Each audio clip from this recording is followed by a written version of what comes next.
जय जय श्री महाकाल। स्वागत है हमारे YouTube चैनल में। तो चैनल को सब्सक्राइब कर लीजिए, बगल में बेल आइकॉन है वह भी दबा लीजिए। और हम चाहते हैं कि आप सभी 11,000 सब्सक्राइबर में आप लोग होने में सहायक हो।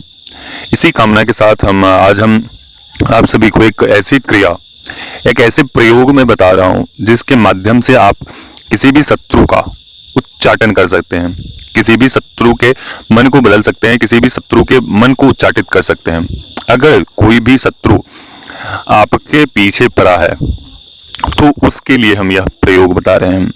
अब मान के चलिए कोई भी बार बार समझाने पर भी नहीं समझ रहा है तो उसके लिए ये छोटा सा प्रयोग है। मात्र और मात्र 1 दिनों की ये छोटे से क्रिया है, छोटे से प्रयोग ही है, ठीक है ना।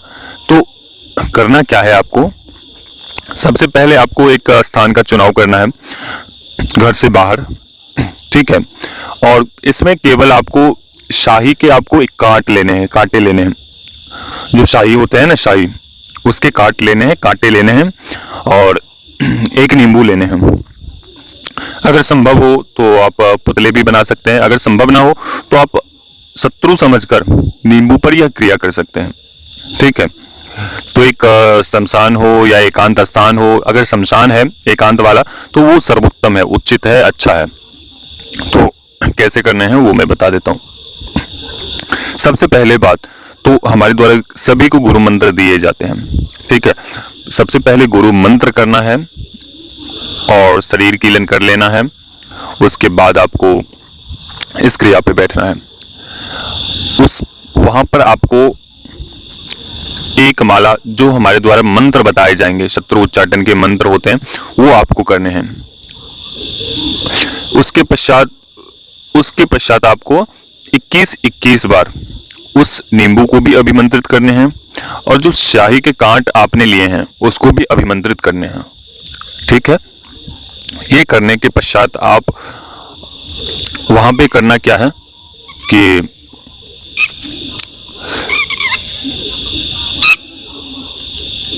वहां पे आपको बैठकर और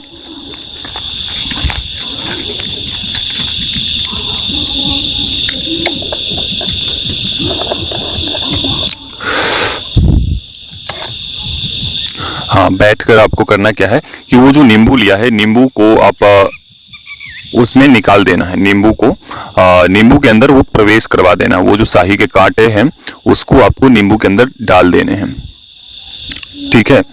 तो इसके माध्यम से जो शत्रु है, आपके शत्रु के सीधे सीधे सर में लगेगा। वो जो आप नींबू के ऊपर ये क्रिया करेंगे उसके माध्यम से शत्रु के सीधे सर के ऊपर लगेगा ये। और जैसे ही वो लगेंगे 3 दिन के बाद वो स्वयं ही विक्षिप्त अवस्था में पहुंच जाएगा। अगर ऐसा संभव हो तो ठीक है, ऐसा संभव ना हो तो आप अगर इससे भी प्रचंड करना चाहते हैं तो एक पुतली के ऊपर यही क्रिया करनी है, ठीक है। लेकिन ध्यान रहे, हम इन सब चीजों का शत्रु के विषय में बहुत कम ही देते हैं, क्योंकि देखो मुख्य बात यह है कि किसी को नुकसान पहुंचाना कोई बड़ी बात नहीं है, लेकिन उसको संभालना बहुत बड़ी बात है, ठीक है। तो कभी भी किसी के लिए गलत ना सोचे, गलत प्रयोग ना करें।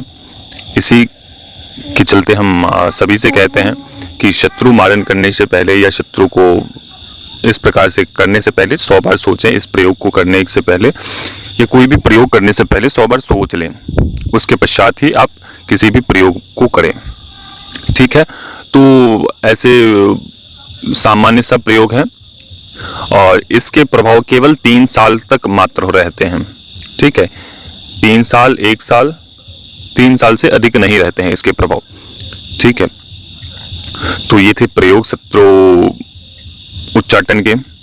और जब ये प्रयोग संपन्न हो जाते हैं तो उसके बाद से शत्रु का जो आपके तरफ जो शत्रुता का भाव होता है वो पूर्ण रूप से विक्षिप्त हो जाता है, ठीक है। और वो शत्रुता वापस से फिर वो शत्रु परेशान नहीं करता है, क्योंकि वो स्वयं अपने लड़ाई झगड़े में वो स्वयं ही उलझ जाता है, ठीक है। तो वो फिर वापस से आपके ऊपर कोई भी क्रिया नहीं, वो वापस से कोई भी आपके ऊपर दृष्टि नहीं डालते हैं, क्योंकि अब मान के चलिए जो खाली बैठता है तभी तो वो आपके पीछे पड़ेगा। जब वो स्वयं से ही परेशान हो जाएगा, उसके घर में ही खुद ब खुद लड़ाई झगड़े होते रहेंगे, तो कोई भी व्यक्ति वो क्यों लड़ेगा दूसरे से? वो तो पहले अपने घर को देखेगा तभी तो वो दूसरे से लड़ेगा।